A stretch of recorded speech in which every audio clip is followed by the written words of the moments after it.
I'm not scared of public speaking. It's just doing it in front of other people that terrifies me.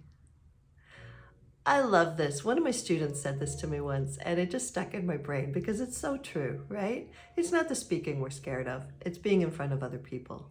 And of course, we're biologically wired to be terrified of public speaking. Back in the old days when we all lived in caves, a bunch of eyes looking at us was probably a pack of animals considering their next lunch.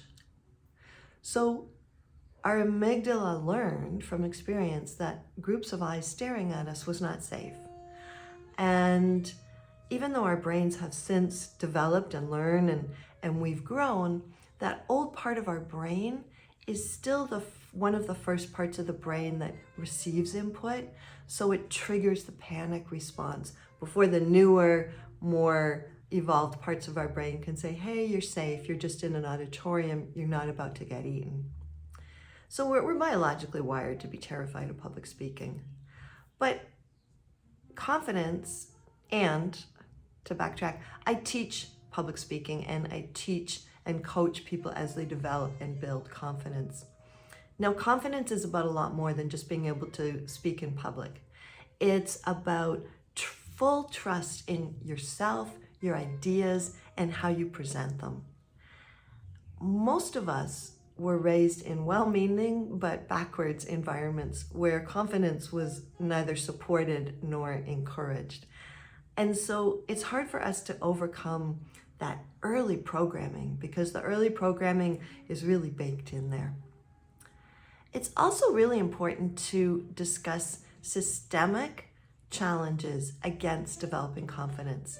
Now, it's easy for me as a very privileged person to say, hey, just work on your confidence. It's not that hard. But a lot of my students and clients are facing things that I don't know a lot about, like sexism, racism, xenophobia, and of course, we're all dealing with capitalism.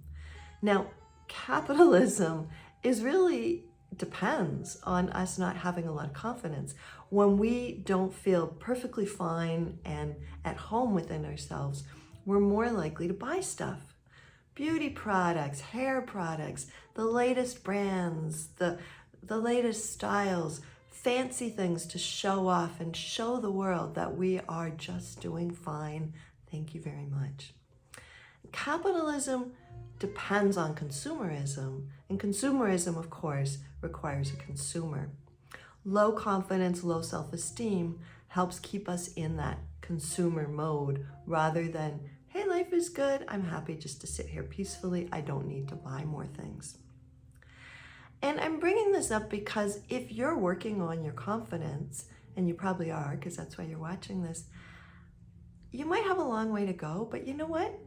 Take a moment sometimes, pat yourself on the back, congratulate yourself for all you've done, for having the confidence to continue to learn and grow, and for what you've already accomplished and the confidence that you do already have. As we begin to dismantle social injustices and help heal the world, confident people can help lead the way, both through our actions and by acting as a role model to others. So the work that you're doing, it's vitally important. And it can have ripples it can have ripples beyond what you would even expect. So congratulate yourself for the work you do, and I hope you continue to learn and grow. Developing confidence is a gift to yourself and the world.